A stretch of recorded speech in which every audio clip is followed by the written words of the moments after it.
A naked eye comet in March 2013, presented by Science at NASA.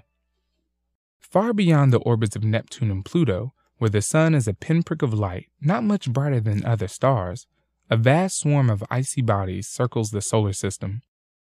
Astronomers call it the Oort cloud, and it is the source of some of history's finest comets.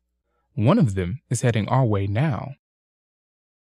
Comet Pan-STARRS was discovered by the Panoramic Survey Telescope and Rapid Response System atop the Haleakala volcano in Hawaii. Astronomers used the massive 1.8-meter telescope to scan the heavens for Earth-approaching objects, both asteroids and comets, that might pose a danger to our planet. In June 2011, a comet appeared, and it was named Pan-STARRS after the acronym for the telescope. In early March, the comet will pass about 100 million miles from Earth as it briefly dips inside the orbit of Mercury. Most experts expect it to become a naked eye object, about as bright as the stars of the Big Dipper. But, says Carl Battams of the Naval Research Lab, prepare to be surprised. A new comet from the Oort cloud is always an unknown quantity, equally capable of spectacular displays or dismal failures. The Oort cloud is named after 20th century Dutch astronomer Jan Oort, who argued that such a cloud must exist to account for all the fresh comets that fall through the inner solar system. Unaltered by warmth and sunlight, the distant comets of the Oort cloud are like time capsules, harboring frozen gases and primitive, dusty material drawn from the original solar nebula 4.5 billion years ago. Gravitational disturbances occasionally eject comets from the Oort cloud, which fall toward the sun, bringing their virgin ices with them.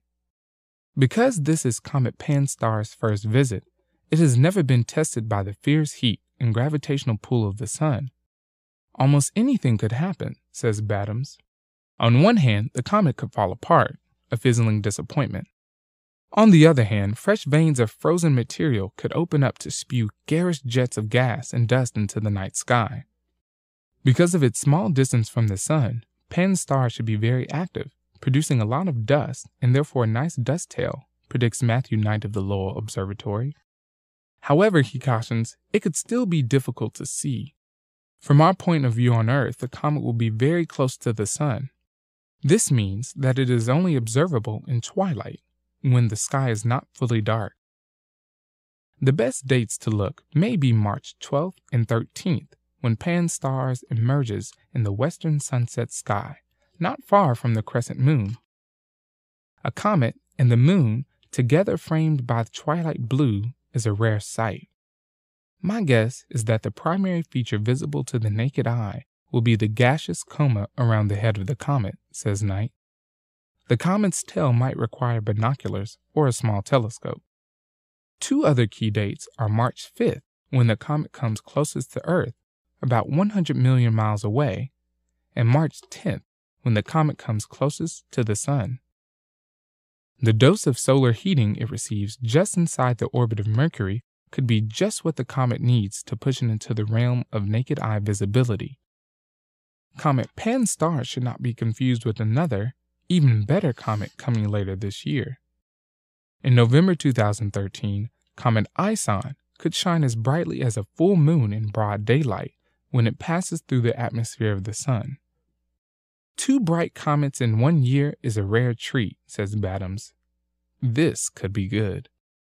For updates on comets and other objects visible in the night sky, stay tuned to science.nasa.gov.